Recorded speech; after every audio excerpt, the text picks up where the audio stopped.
I'd like to speak this morning about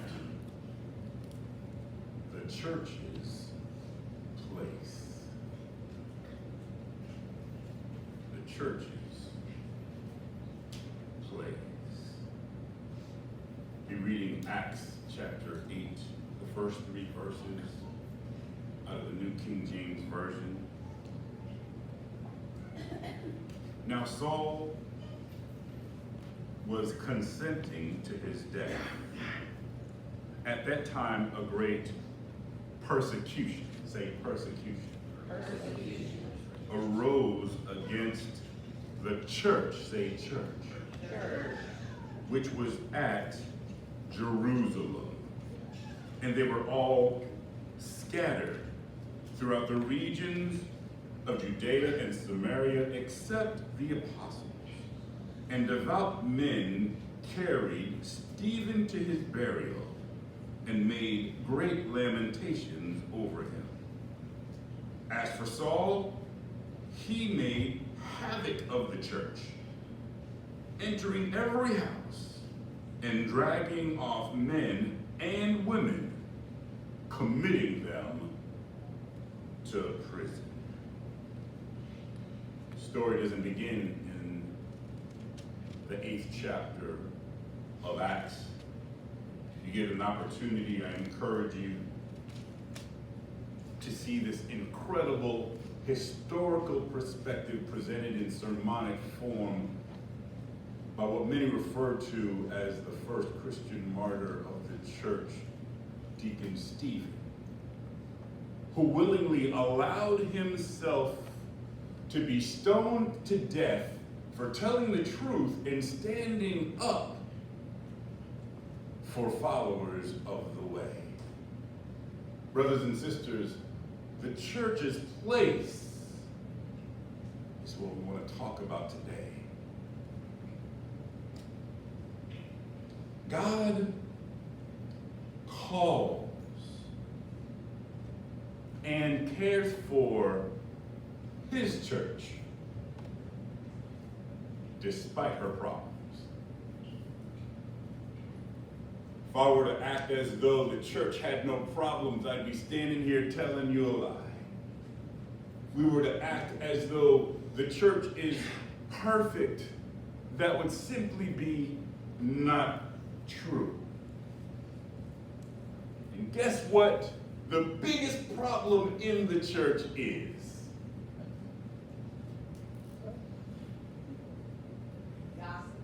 People. People gossip.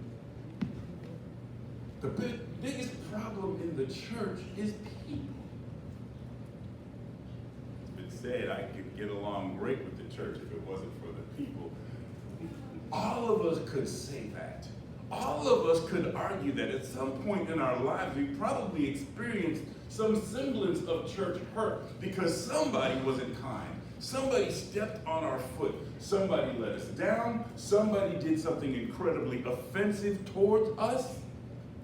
Somebody was insensitive. Someone was not kind. Someone was outright out of order.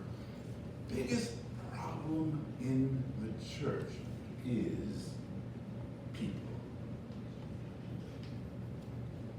But without people, there is no church. Look around all you like at these absolutely gorgeous, wonderful sound bouncing walls. This building is not the church. This building is the church house. We, the called out ones, are the church. I hate to break your bubble and surprise you if you didn't know, but those people who fight against the church are actually fighting against God. I don't have time to go through the historical record of when people thought they were fighting against Moses They were fighting against God. When people thought they were fighting, even if it was Jonah who did not want God to redeem his people. When we fight against those created in the very image of God, we fight against God himself. If we do not recognize the church's place, we will fail to fulfill his will. God has a will, and he has a will for us to fulfill, and for us to fulfill it, we need to know the church's place. So I hear you asking the question this morning, what is the church's place? You all are so intelligent. That's an absolutely awesome question. That's a magnificent question. It's a brilliant question. It's an important question. And it's one we want to look at this morning. What is the church's place? First answer is the church's place is persecution.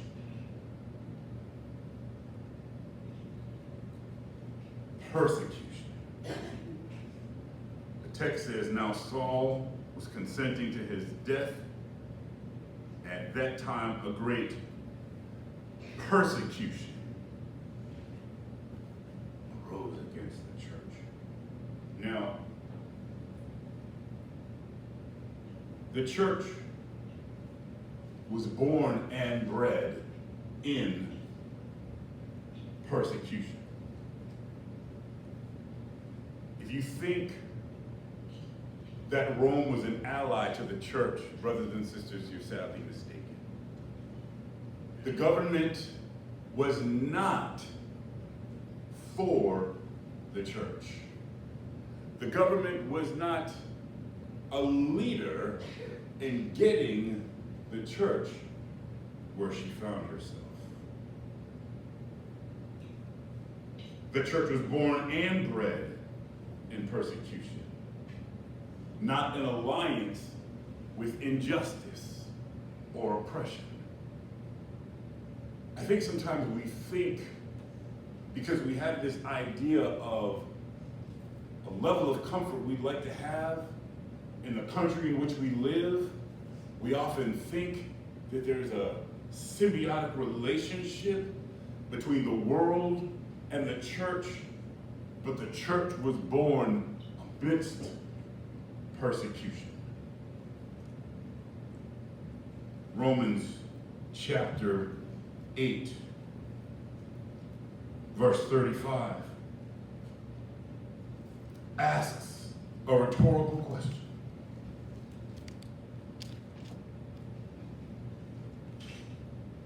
Who shall separate us from the love of Christ?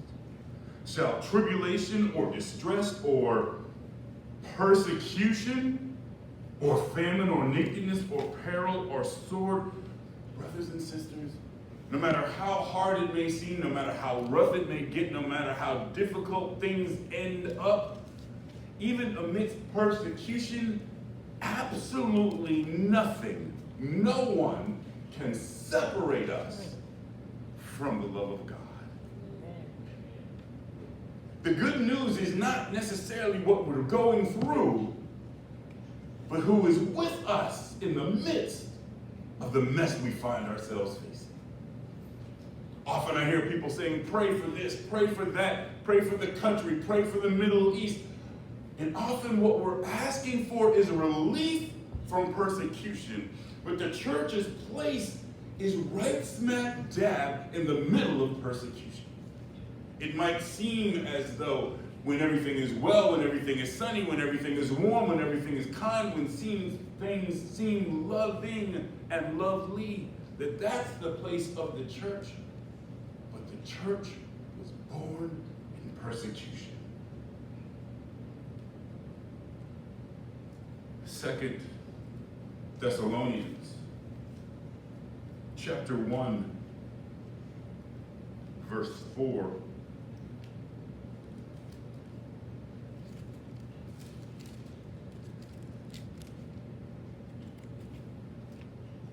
chapter 4, verse 1. I think I said that wrong. 2 Thessalonians. No, I was in the right place. How about we quote it right?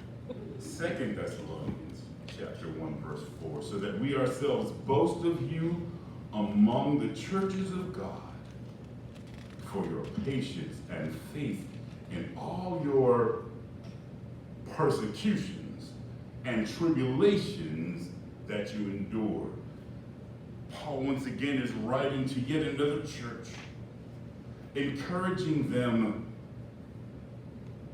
for their patience and their faith, not when the sun was shining, not when everything was going well, not when it was like they wanted it to be, not because they had it like they wanted it, but amidst their persecutions.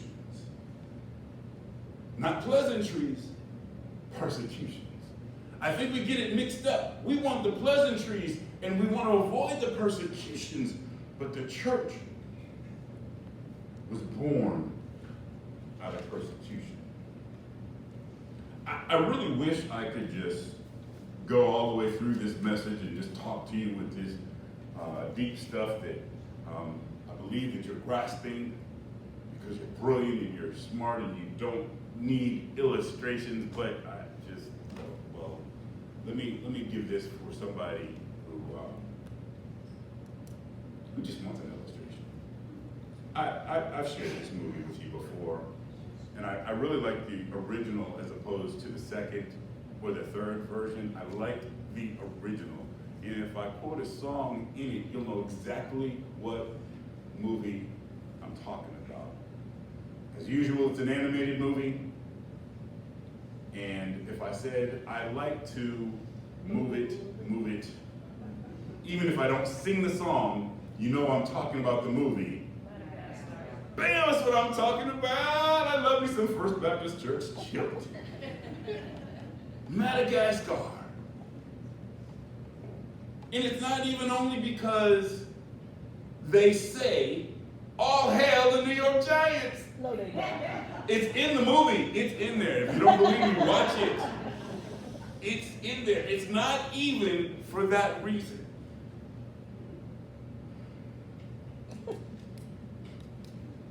There's a point in the movie, all these animals that are at one point in the zoo and then leave the zoo and are headed towards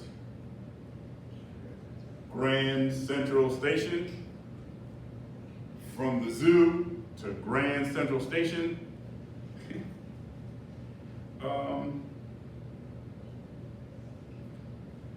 And there's a question that's asked to mounted police. And the question that's asked, first the horse answers.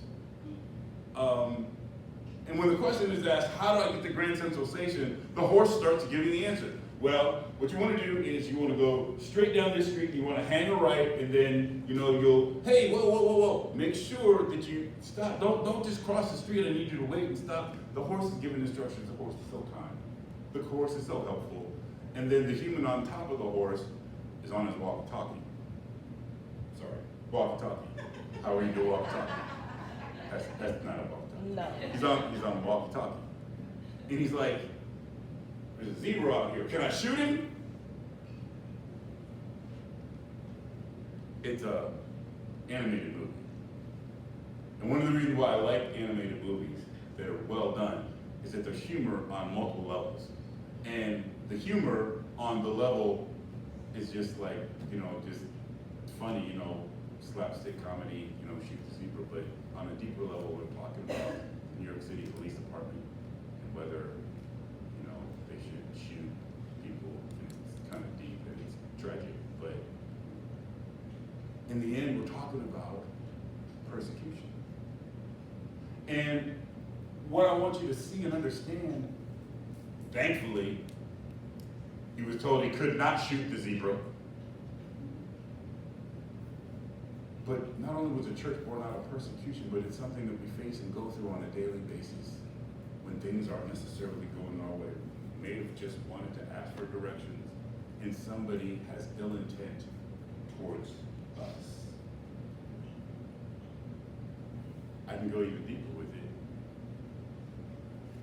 King Lemuel, whose voice was Sacha Baron Cohen, who, if you don't know, is a comic. And he is Jewish. He plays the voice of King Lemuel. And on a deeper level, the movie is dealing with the fact that in 1940, the Nazis intended to send every single Jew to Madagascar. We're no longer talking about just an animated movie. We're talking about the truth about people who were persecuted and who Nazi Germany wanted every single one of them, and at one point had a plan in 1940 to send them all to a whole other country. That's persecution. The church was born in persecution. And here we are watching this hilarious animated movie. And just the fact that they chose a Jewish voice for King Lemuel addresses and deals with persecution. What's that got to do with the church's place?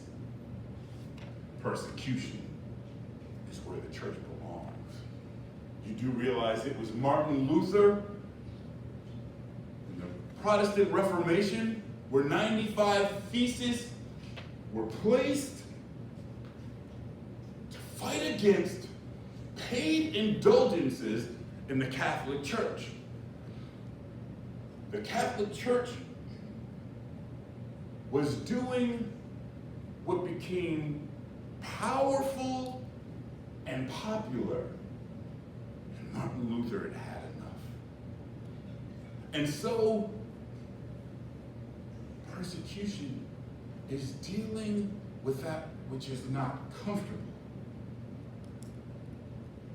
Every last one of us who considers the cross an image of Christianity, the cross is an image of persecution.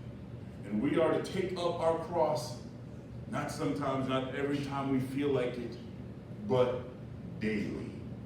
And we are to carry our cross. What is the church's place? The church's place is not a place of pleasantries. It's a place of persecution. The church's place is also a place of prominence, not a place of privilege. I see my time is far spent, so let me see if I can cut across the field. Scripture talks about the fact that it was the church at Jerusalem. Jerusalem is a high place. Jerusalem is a mountainous place. Interestingly, Jerusalem is a place where all Abrahamic faiths consider Jerusalem to be holy. And in Acts 26:10, there's the understanding of the prominence of the church. And part of the problem with considering that the church's place is not only a place of persecution, which makes us uncomfortable, but also a place of prominence. There's a juxtaposition of what prominence really looks like, because prominence is not privilege. And in Madagascar, you've got Alex the lion, who is king of all of the beasts. And on one hand, he's in this place of prominence over all. And yet,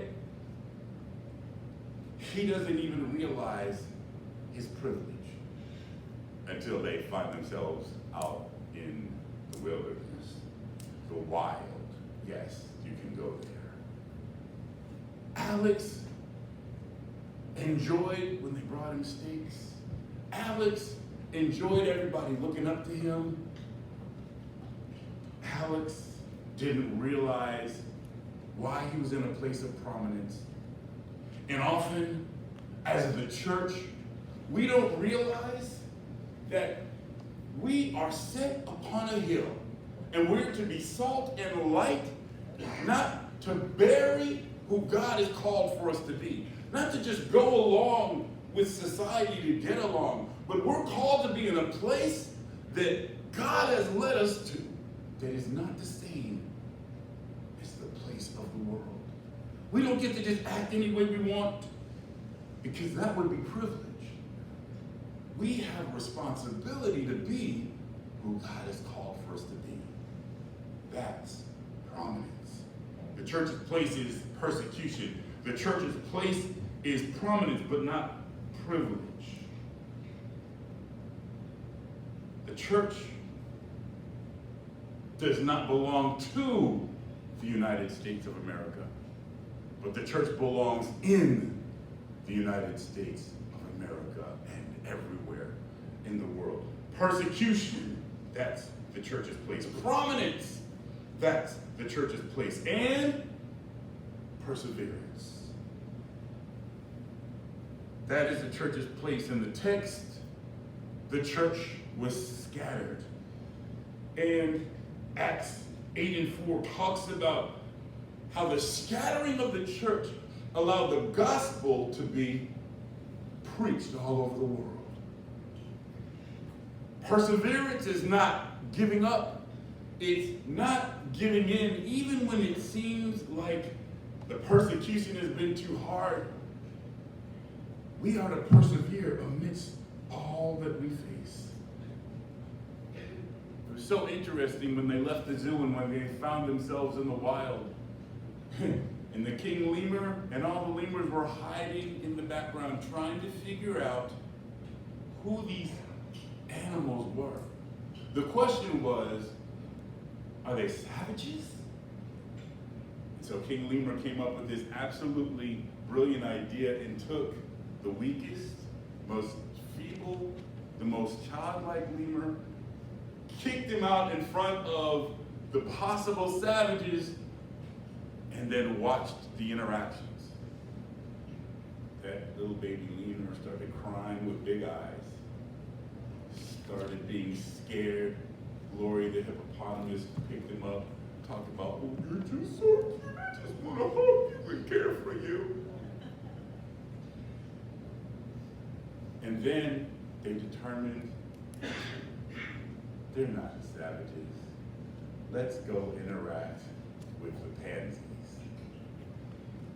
They called them pansies and they weren't afraid of them anymore. They appreciated them and they thanked them because, of course, they were from New York. And they appreciated them and they celebrated them in part because they had made the foustas go away. And we have the opportunity to persevere and to show the world that the God who made us, loves them, and can care for them if we're willing to persevere.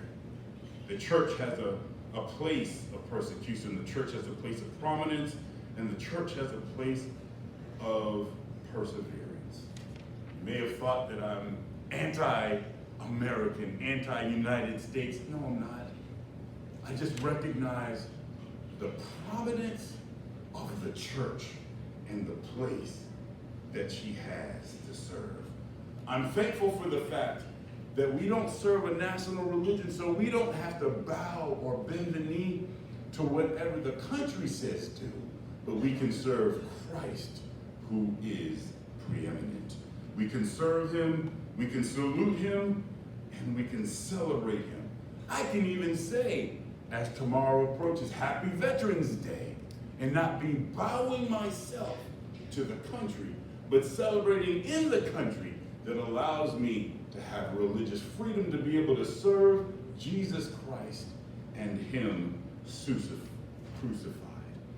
I'm thankful that we can persevere, just like the tortoise and the hare. You know, the hare might have been faster, but it was the tortoise that persevered by sticking with it, by hanging in there, and by making it all the way to the finish line. The finish line, quite honestly, brothers and sisters, is not here on this side.